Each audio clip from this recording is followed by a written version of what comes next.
اللہ ہی اللہ کیا کرو، دکھ نہ کسی کو۔ السلام علیکم ورحمۃ اللہ وبرکاتہ۔ اعوذ باللہ من الشیطان الرجیم، بسم اللہ الرحمن الرحیم۔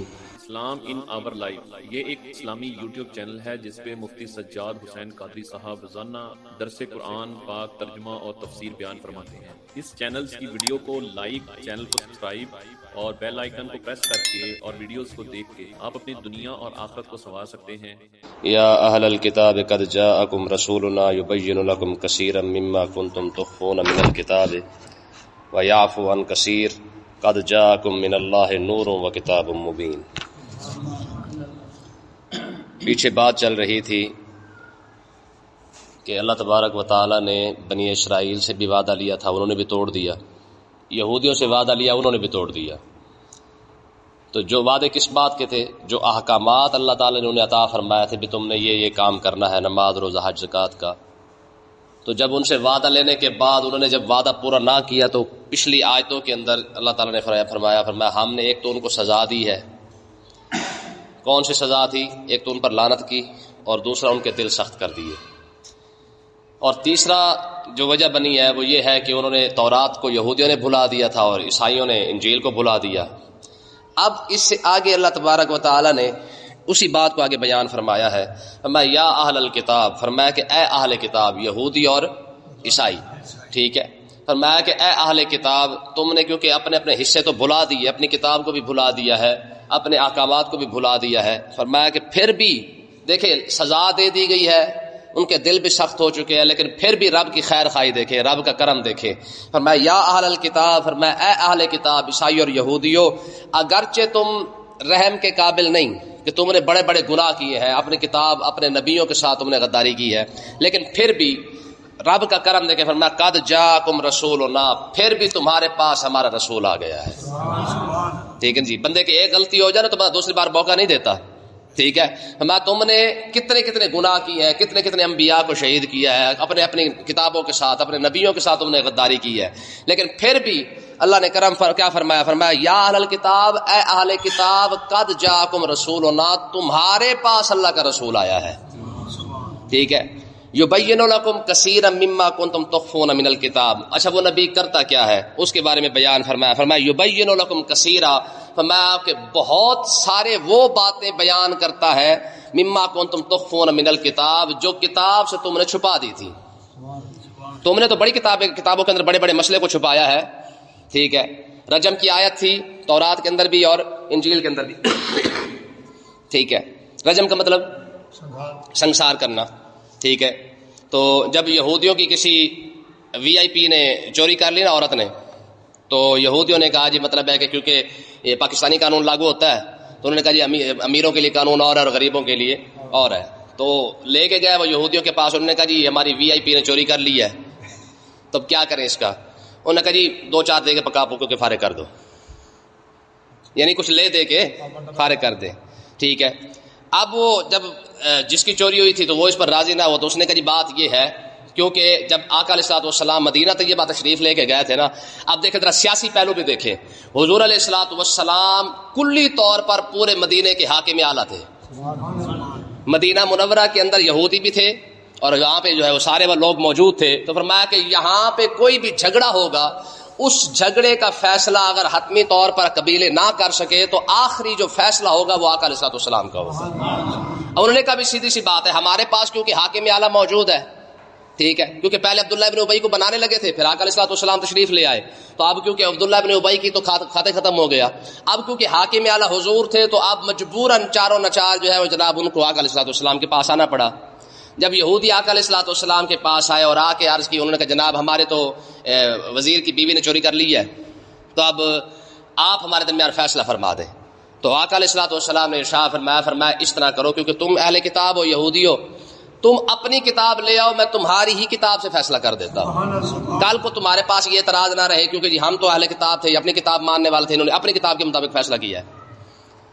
اب یہ حضور کا معجزہ بھی ہے کہ آقا علیہ الصلوۃ والسلام نے تو کسی کے پاس پڑھا ہی نہیں ہے، لیکن الرحمن علم القرآن، فرمایا محبوب آپ کے کسی کے پاس پڑھنے کی ضرورت ہی کیا ہے جب رب جو آپ کو پڑھانے والا ہے۔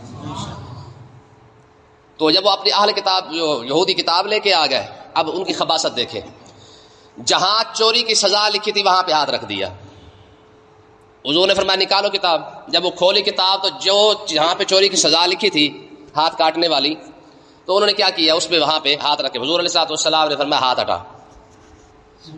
لیکن اب ہاتھ نہ ہٹا ہے. حضور نے فرمایا ہاتھ ہٹا یہاں سے. جب ہاتھ ہٹا حضور نے فرمایا پڑھ یہاں سے. جب پڑھا تو وہاں پہ لکھا ہوا تھا, ظاہر ہے سیدھی سی بات ہے, چوری جو چوری کرے گا چاہے وہ مرد ہے چاہے وہ عورت ہے اس کے ہاتھ کیا کرے گا, کاٹا جائے گا. ٹھیک ہے, تو مجبوراً انہوں کو جو ہے وہ جناب وزیر صاحب کی بیوی کے ہاتھ کاٹنے پڑے. ٹھیک ہے, تو کہنے کا مقصد یہ ہے, تو اللہ تبارک و تعالیٰ نے یہی بات ارشاد فرمایا کہ یہ جو میں نے رسول اب تمہیں عطا فرمایا ہے نا, اس کی شان یہ ہے کہ یہ تمہیں سب کچھ بیان فرما دیتا ہے. ٹھیک ہے, اور پھر اگلی کرم نوازی دیکھیں, فرمایا کہ سب کچھ بیان تو کرتا ہے لیکن وَيَعْفُ عَنْ کثیر, کچھ باتیں ایسی ہے جو تمہیں معاف بھی فرما دیتا ہے. ٹھیک ہے نا, اس کا مطلب یہ کہ حضور کا اختیار چیک کرے, حضور جسے چاہے جتنا چاہے معاف فرما دے اور جتنا چاہے اس احکامات جو ہے لاگو فرما دے.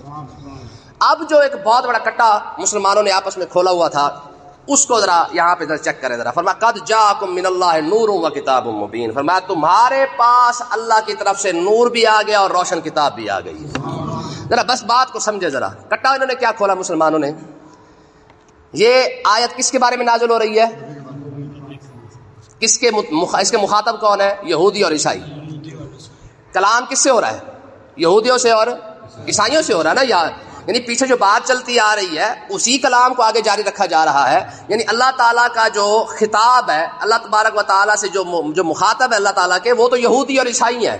یہودیوں اور عیسائیوں کو کہا جا رہا ہے قد جاءکم من اللہ نور. فرمایا یہودی عیسائیوں تمہارے پاس اللہ کا نور آ گیا ہے, تمہارے پاس اللہ کا نور آ گیا ہے. وہ کتاب مبین, اور روشن کتاب تمہارے پاس آ گئی ہے. یعنی اس کے باوجود حق تو بنتا تھا کہ تمہیں سزائیں دی جاتی, تمہارے ساتھ کوئی رعایت کے تم قابل نہیں تھے جو کچھ تم کرتے آ رہے ہو, لیکن اس کے باوجود بھی رب کا کرم دیکھو کہ رب نے تمہارے پاس اللہ کا رسول, اللہ کا نور بھی آ گیا ہے اور رب کی روشن کتاب بھی تمہارے پاس آ چکی ہے.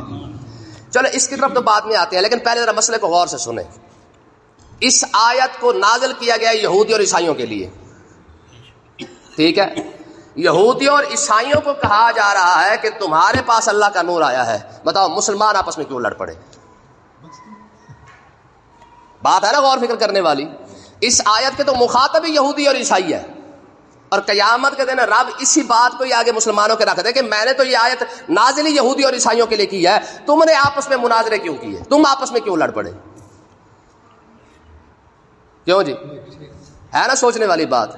تو اس کا مطلب یہ ہے کہ جو بات, یار دیکھو نا, اپنا پیو کی خصوصیات بتانے کے لیے پتر کو بتانا نہیں پڑتا کہ تیرے پیو کے اندر یہ باتیں ہیں. حلالی اولاد نا وہ اپنے پیو کی ساری باتیں جانی جاتی ہے کہ یار میرے ابے کے اندر جو ہے یہ بات بھی ہے, یہ بات بھی ہے, یہ بات بھی ہے. ٹھیک ہے نا, تو امتی کو بتانے کی ضرورت ہے کہ تمہارے نبی کے اندر کون کون سی خوبی ہے اور کون کون سی نہیں ہے. آج امت صرف اس بات پہ لڑ پڑی ہے کہ حضور نور ہے کہ نہیں, حضور کے پاس اختیار ہے کہ نہیں, حضور میں غیب جانتے ہیں کہ نہیں. اس بات پہ ٹکڑے ٹکڑے ہو گئے. اس آیت کے تو مخاطب ہی نہیں مسلمان. کیوں؟ کیونکہ یہ باتیں بتانے کی ضرورت ہی نہیں تھی. اس بات کا بھی کوئی ضرورت ہے؟ جیسے نماز جنازے والا بہت بڑا کٹا کھولا انہوں نے کہا جی کسی نے کہا جناب جنازے کے بعد دعا نہیں ہے, کسی نے کہا جنازے کے بعد دعا ہے. اب مسئلہ کیا تھا, آپ تاریخ اٹھا کے دیکھ لیں, کبھی بھی ایسا نہیں ہوا کہ مسلمانوں کو یہ ثابت کرنے کی ضرورت نہیں پڑی ہے کہ نماز جنازہ پڑھنے کے بعد دعا بھی مانگنی پڑے گی. یہ بات ثابت کرنے کی ضرورت کبھی نہیں پڑی. یہ آج آ کر ٹکڑے ٹکڑے ہو چکے ہیں 100 سال سے کہ چھوٹے چھوٹے مسئلوں کو لے کر جناب انہوں نے کہا جنازے کے بعد دعا کوئی نہیں, انہوں نے کہا جنازے کے بعد دعا, انہوں نے کہا حضور نور کوئی نہیں, انہوں نے کہا حضور نور ہے.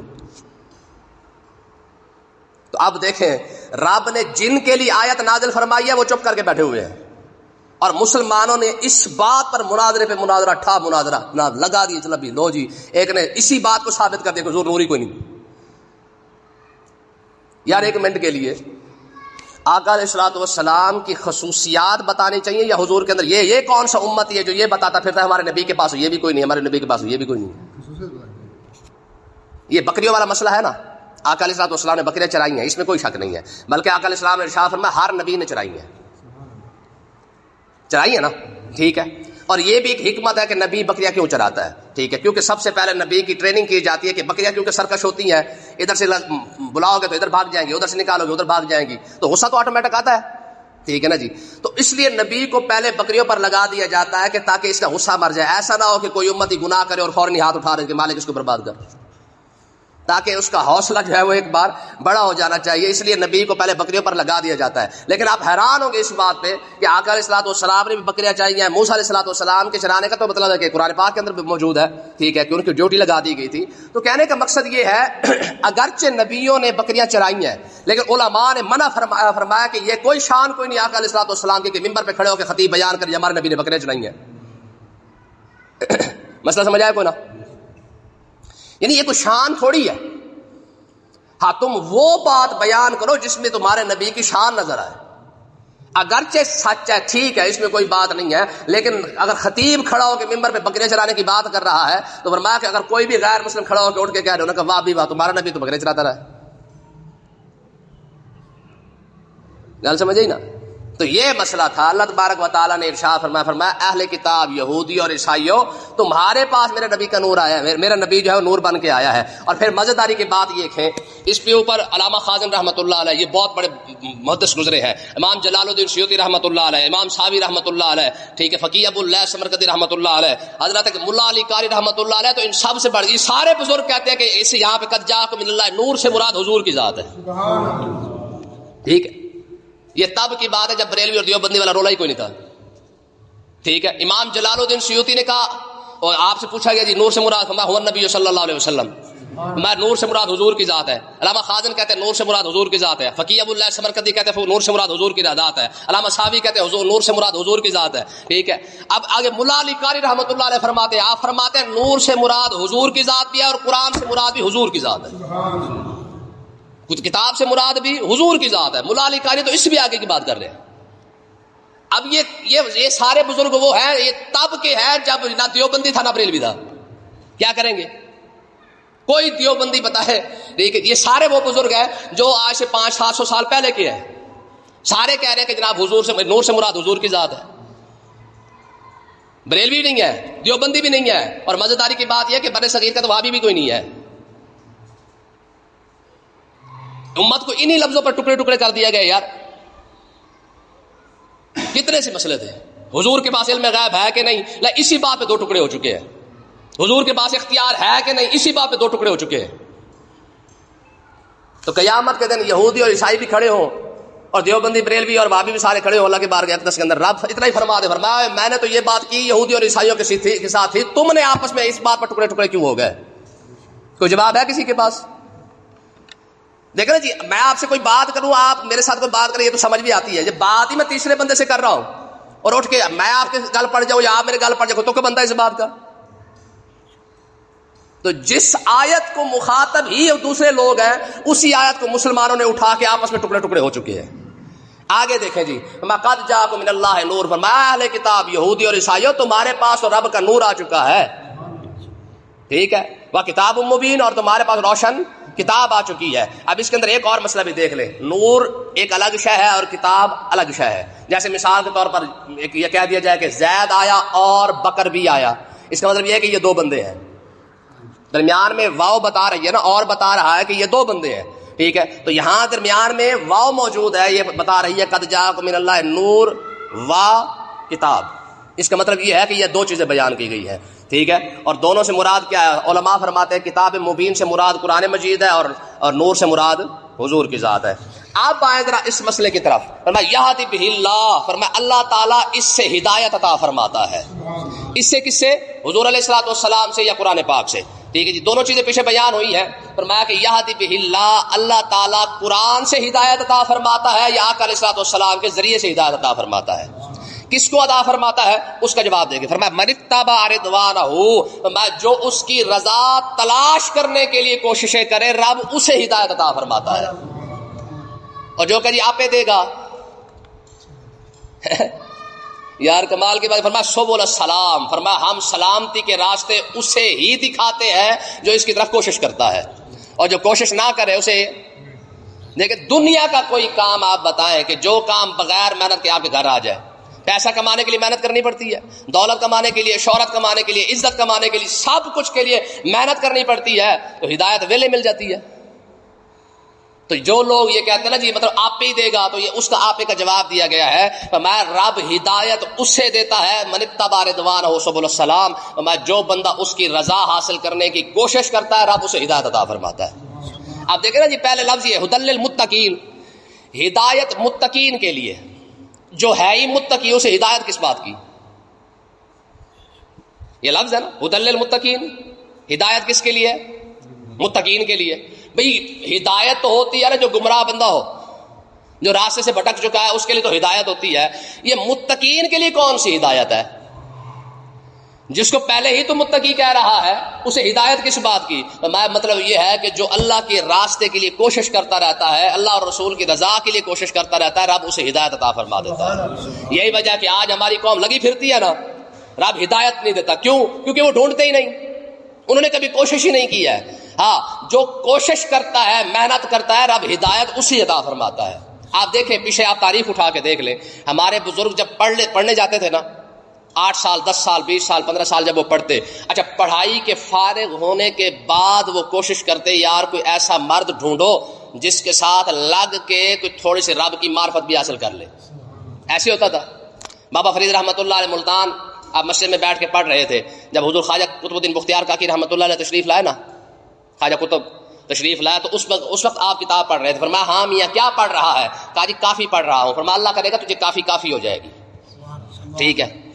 فرماتے ہیں میں نے خواجہ قطب کے حال احوال دیکھا نا تو دل کے اندر شوق پیدا ہوا کہ میں نے کہا، میں نے عرض کی حضور میں بھی آپ کے ساتھ جانا چاہتا ہوں، مجھے بھی اجازت عطا فرما دیں، مجھے ساتھ لے چلیں۔ آپ نے فرمایا نہیں، پہلے پڑھائی مکمل کر بعد میں آ جانا۔